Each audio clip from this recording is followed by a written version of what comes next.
Hi everyone, Stephanie Wicker here. So thank you for bearing with me and being patient while I've been on holidays. I haven't had the opportunity to make any videos or any kind of recordings lately simply because I've been in the States enjoying my family and having a wonderful time. But I'm back home. I just landed this morning and I'm right back here making some awesome information for you guys. I've had a lot of parents over the past couple weeks asking me a lot of the same questions, and all of them kind of had something to do with teaching children the skill of self-soothing. So I thought I would just dive in, make a recording so we're all on the same page, and hopefully give you guys some awesome information that you can start using today to teach your kids the ability to self-soothe. Now, I want to begin with explaining that self-soothing, it's not just something for babies. Like I hear it referred to a lot when it's like, oh, I'm trying to get my child to sleep at night, or I'm trying to get my baby to stay in the crib. And that, of course, that's wonderful. Self-soothing is absolutely part of that. However, self-soothing is a skill that even adults can benefit from. Okay, so the way that I look at it is self-soothing is a developmental skill, right? And developmental skills are all connected, kind of like a web in the brain. So when you think about self-soothing, you should also be thinking about stuff like self-accountability, self-regulation. That's a huge one for adults, regulating our emotions, regulating our behavior. And all of those are absolutely linked to things like self-esteem, which is a topic that we talked about, I think, last month. I wrote a blog post all about building self-esteem in kids. So all of these things really relate to each other, which is why they're so cool. I get so excited talking about this stuff because once you get good at teaching one of them, then they're going to generalize really quickly into all these other skills. So it's really, really, it's fun stuff. I get excited because I'm a total nerd. So I love this stuff. So what we're going to be talking about today are just a couple strategies that you guys can put into place and that on your own you can quickly generalize into other situations. So I'm really just going to look at maybe 2 examples, and then from there we'll have a question and answer time, and we can individualize them into your own scenarios going on with your own kids. So first, let's kind of look at what self-soothing is. Because like I said, it's not just something that is for babies, even though it's definitely useful, and I'm sure a lot of moms out there are really, really keen to teach their babies how to self-soothe. But I really want to maybe take a deeper look at it because like I said, it's something that adults can benefit from as well. I think a really good term to use in place of self-soothing is something like resilience, the ability to be resilient. So some examples of being resilient might look like maybe adapting to sudden changes. Like, for example, like you're breaking the routine. You know, you need to stop at the grocery store before getting home from school, and you have all the kids with you, and maybe your toddler is like, why aren't we going home? And they get really upset or frustrated. Maybe they start crying because they really want to get home for whatever reason.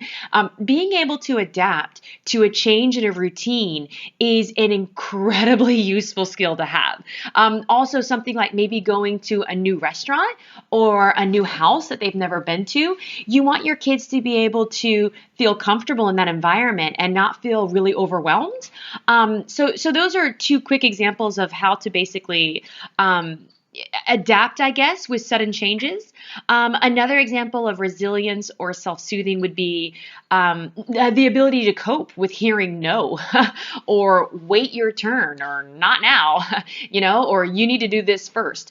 That's a big one, especially for toddlers. Toddlers really struggle with hearing the word no. We're not going to go into too much detail behind no because I have a whole other video just about dealing with saying no to kids. All right, so if you're interested in that, just send maybe post a question below and I'll send the link, okay?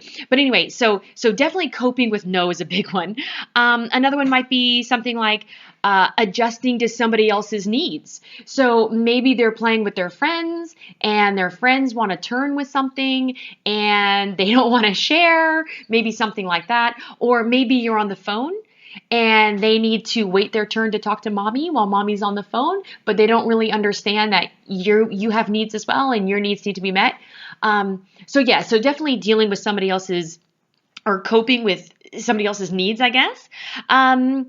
I'm trying to think. I think another example might be complying to scenarios that aren't on your terms. This is something that I hear a lot, is toddlers and youngsters really, really struggling with anything that's not on their terms. So if it's not, if you've asked them to do something and they already wanted to do it, then that's fine.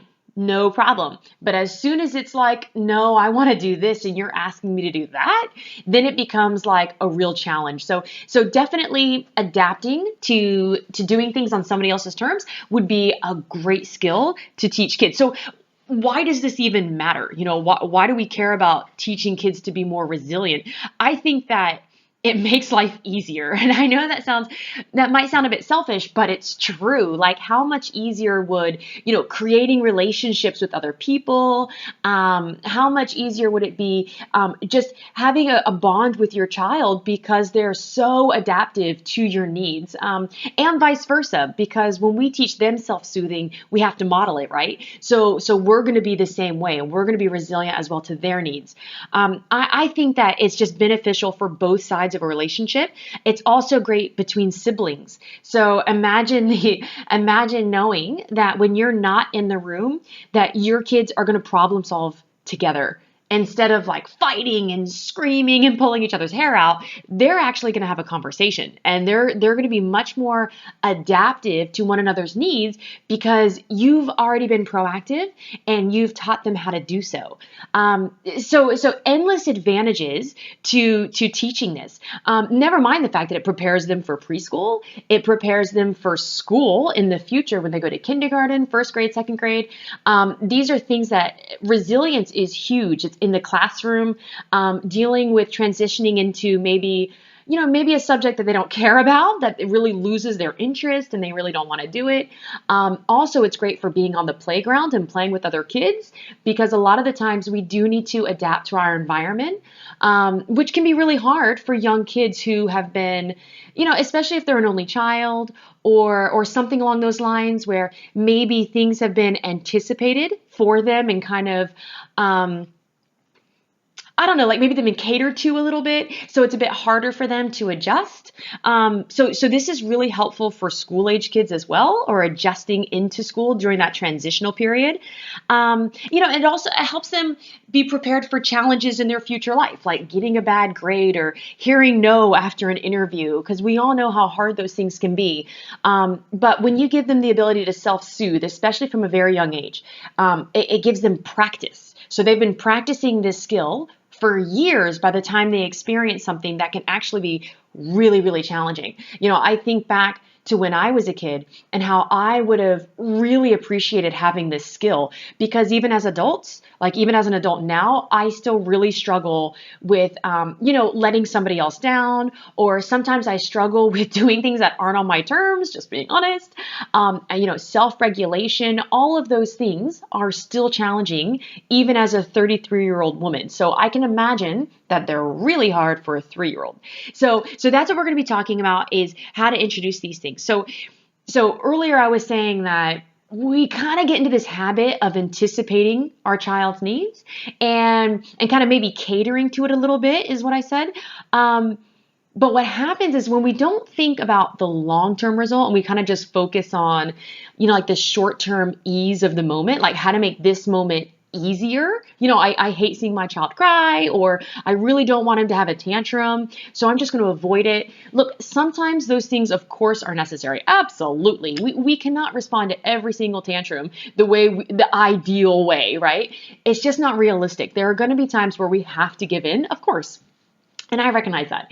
I guess my point is simply that we still need to have other skills in the toolbox. So it shouldn't just be, okay, well, we're just going to avoid the tantrum. This way, it's just so much easier that way, rah, rah, rah. But really, we're kind of giving them a disadvantage for their future when we get stuck into that rut of always constantly setting things up for them to be easy. We want to set them up for success, but not necessarily for everything to be easy, because life is not easy. Life is actually really, really hard sometimes. And if we're constantly anticipating their needs and meeting those needs, then sometimes what happens is they don't build those natural developmental skills that we want to see, such as self-soothing and self-accountability and self-esteem and all of those things. So the way to know that your child is struggling with self-soothing is if you find that they have, a lot of tantrums, or if you find that as soon as something's not on their terms, they begin to cry, or maybe they're not able to occupy their time alone. Maybe they're very dependent on you being there and you entertaining them. That's another big thing. That means that there's a lot of self-regulation skills that need to be developed in order for them to do so. Right? So anyway, those are kinds of some of the things that we're looking at today. So like I said, I'm going to give you 2 quick examples, and each one comes with a different strategy just to show you how we would teach that with kids. Basically, we're going to be looking at conditioning. So how do we condition children with the skill of self-soothing? And at the end of this, please just post your questions. This way I can kind of give you a bit more individualized support, because some of these things might feel a bit broad, but obviously that's because there's over 1,000 people in this group, so I want to make sure that it's beneficial for everyone. So if you do want more information, just comment below. Okay, all right, so let's have a look. So I have 2 examples, both of which I received last week while I was in America, and I thought they were such awesome questions that I wanted to revisit them. So thank you to the parents who have been messaging me and giving me great stuff that I can work on. Okay, so the first one is how to teach a child to wait. Okay, this is an awesome one because I actually think that this is one of the first things that we should be teaching toddlers. In order to build self-soothing, we want to start with something super, super simple that we know they can be successful in. So rather than diving straight into like compliance or coping with big changes in their routine, those kinds of things you build up to. All right, so you want to start with something that you know they can handle, they can be successful in, and we just want to give them the skills to do so. So a good example of that is waiting. It can be waiting your turn, so maybe turn taking, or it can be waiting for an item or waiting for attention, depending on what the scenario is and whatever the situation is that you're in at the time. So the one that I'm going to talk about is waiting for a tangible item. Now, for those of you who are nerds like me and who love terminology, remember a lot of this stuff, it comes from behavior science and psychology. So I can kind of give you some of the terms that we would use just for those who are really interested. So you're going to see 4 different strategies going on. I'm not going to go into detail behind the terminology. I just want to share it with you. So the first thing that you're going to hear is a preference assessment. Then you're going to hear some pairing. You might hear some presuppositions, which is a language skill, which I talk about in my toddler videos. And then last, you're going to hear how to place contingencies. Okay. All right. So that's just for you guys who really care about the nitty-gritty. For everybody else, let's just dive in. All right, so let's say that a child wants access to your iPhone. This is very common. Mom, can I have your iPhone? And a lot of the times it's like, no, you can't. I'm using it right now. And then it turns into this us versus them. I want it right now. And it can become really, really difficult because the child feels powerless or voiceless or frustrated, and they're not able to cope with the idea that you just said no. So in order to help them build those self-regulating skills and build that resilience to hearing the word no or self-soothing and all those things, what we're going to do instead is we are going to pair with them immediately. So we know what they want. They want the iPhone, right? So that's your preference assessment. You know what they want. Then your pairing is going to be like, absolutely, you can have the iPhone. So instead of saying no, we're going to drop the no and say, of course you can have it. And then we're going to place some contingencies. But first you need to wait. So it's going to be a few seconds, or maybe it's going to be a minute, and then you can have the iPhone. All right. And that's when you use a presupposition. A presupposition is basically believing that the child is going to do what you say. So you place them in a very natural state of mind to where they're confident that they're going to be fine and they can actually wait. So once you wait a couple seconds, then of course you can have the iPhone. Do you see how different that is than saying, no, I'm using my phone right now? No, not right now. It's much easier for a child to cope when we use very specific language that's very supportive. So, of course, you can have it. Let's just wait a few minutes or a few seconds, depending on the age of the child, and then you can have it. The next thing I would do is set a timer. Okay, the whole point of this is to actively teach self-soothing, right? Now, self-soothing, you're not teaching it unless you can lengthen it, So you want to have a child who first self-soothes for maybe 15 seconds. Great. They waited for 10, 15 seconds. Then they waited for 30 seconds. Then they waited for a minute. Then they waited for 90 seconds. Then they waited for 2 minutes. So slowly and gently, you are going to lengthen the duration of their waiting time. And just doing that alone will teach your child not only to be accountable to the time and the contingency that you're placing, but also to self-regulate. So the first time you do it, if you dove in and you have a toddler and you said, sure, but you need to wait 2 minutes. That is a long, long time for a toddler. There's no concept of time at that age. So to them, that would be really, really difficult. So instead, what you want to do is say, absolutely you can, but give me 10 seconds. Set your timer so they know what 10 seconds is. Because remember, a lot of kids, they're not going to know what that means. That's just a very vague number to them. It doesn't represent time yet.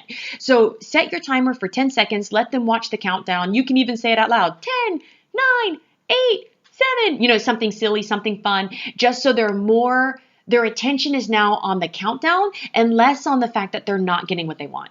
Okay, so we start off super simple. So we know that they're successful, okay? They have to be successful in order for us to move on to the longer duration of time. So, okay, so you waited 10 seconds. That was awesome. Here's my phone.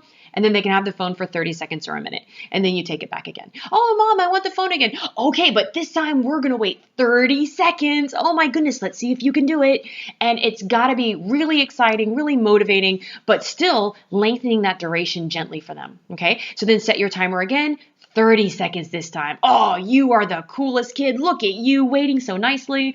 Timer goes off. They get the phone immediately. They don't need much language. They don't need like, that was awesome waiting, or you did such a good job, or here's a cookie. They don't really need any of that. Just give them the phone immediately. Show them that waiting was awesome. If there's tears and crying, don't worry about it. They'll get used to it. Let them cry. That's absolutely fine. If they're screaming or hitting, no, we're going to try that again. Let's wait 10 seconds again. 10, 9, 8. Okay, so you just replace that behavior with positive practice. So give them the opportunity to try again and to be more successful. All right. And if you find that as soon as you go, oh, you got to wait a second, the child starts to scream or, they get really, really frustrated. In that case, make it like 5 seconds. Make it 3 seconds. They just need to be successful. That's all you care about.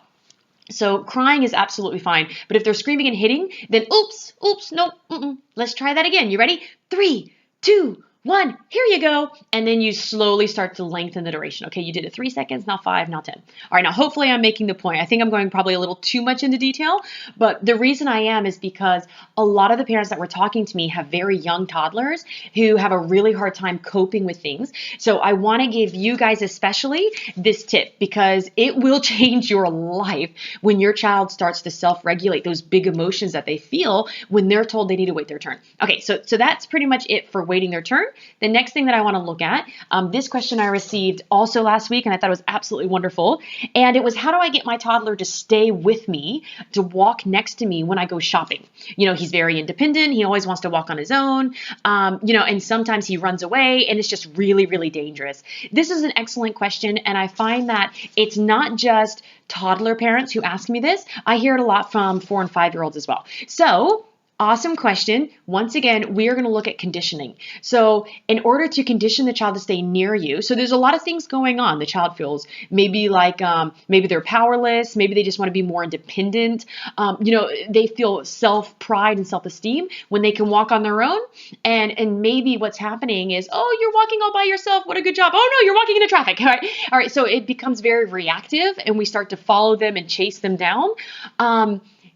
And what happens is it's no longer on your terms. It becomes 100% on their terms. So there is a way to make it on both of your terms. And that's really what our goal is here. So we want it to be on their terms in the sense that it's their decision to stay with us. They are empowered because they've made the decision. You can't control their behavior. You can't control anyone's behavior but your own. I mean, unless you want to carry them around or put them on a leash, it would be very, very difficult to physically control your child when you're in public settings to walk with you. Right? Because as soon as you put them in, the trolley and kind of push them in the cart or whatever, they might start to scream and cry because they want to walk. They want to be independent. So that's what we're going to talk about. How do I keep my child next to me? A really, really simple way to do this. There are many other ways as well, but this is one that I love because it's so easy. Anyone can do it. Is carrying something that motivates them. This can be a chocolate bar. This can be your iPhone with a video playing. Whatever it takes to keep them more interested in what you are holding, that needs to be more exciting than the idea of running away. Because running away becomes reinforcing really quickly when daddy is chasing them. It turns into a game. It becomes funny and silly. And even though mom and dad might get really angry and really stressed, that child is still going to think, this is so funny. And they're going to continue to do it. And unfortunately, it really just creates more problems as soon as it turns into chasing them down. So we really want them, before the running away even starts, we really want them to choose, ooh, I'm going to stay with mom. So what I've done in the past is having like M&Ms or maybe some kind of cookie. And I just have it in my pocket. And they know it's there because this is something that I just always have with me. And when they're walking next to me every 3 or 4 steps, I give them a new M&M. Every 10 steps, give them an M&M. Every 20 steps, give them an M&M, right? And just all that is a very natural motivation for them to stay with you. They want the M&Ms, right? And this way, they practice the behavior that you want to see. The more practice that a toddler gets running away and being chased, the better they're going to get at it. They are going to get so good at running away. All right. Practice makes perfect. It's so true. So they are going to be absolutely perfect at running away. Right. But what we want to see is them being absolutely perfect at staying close to us. So instead, let's get them practice doing the behavior that we want to see. We pair it with reinforcement. So the M&Ms. And we fade it out by maybe every 3 steps at first, then every 10 steps, then every 20 steps, then every 50 steps, and then maybe once every couple minutes or so, they get something new. It needs to be really small so they don't burn out. So for example, if you give them an entire cookie because they're walking next to you, first off, you just gave up all of your negotiations, okay? You no longer have anything to barter with, anything to keep them near you. So they're going to take that cookie and they're going to run. So that's not going to work, right? So you need to give them tiny bits so you still have the power. All right. Another thing that's going to happen is if they eat a whole cookie, they're going to be full. So chances of them being interested in another cookie are nowhere near as plausible, right? They're not going to be hungry anymore. So running away is going to become more and more enticing because they're no longer hungry for the cookies you have. So you want to be very careful that you're only giving them very tiny amounts. Okay, so there's 2 things that you should be noticing here. So the first one is we're teaching them how to cope in longer durations by waiting their turn. And then the second thing we're doing is conditioning by practicing the behavior you want to see and pairing it with motivation, very, very gently fading it out. So those are 2 amazing, very simple, anyone can do it ways to teach your child how to self-soothe and how to be accountable, how to self-regulate, how to be more resilient, how to adapt to things not on their terms, and all those other awesome things. Okay, so those are just 2 quick examples. All right, so like I said, those are very broad. So if you have any questions, please post them below and we'll go through some behaviors together and hopefully give you an individualized support procedure that you can start doing straight away to help your kids. All right, thanks.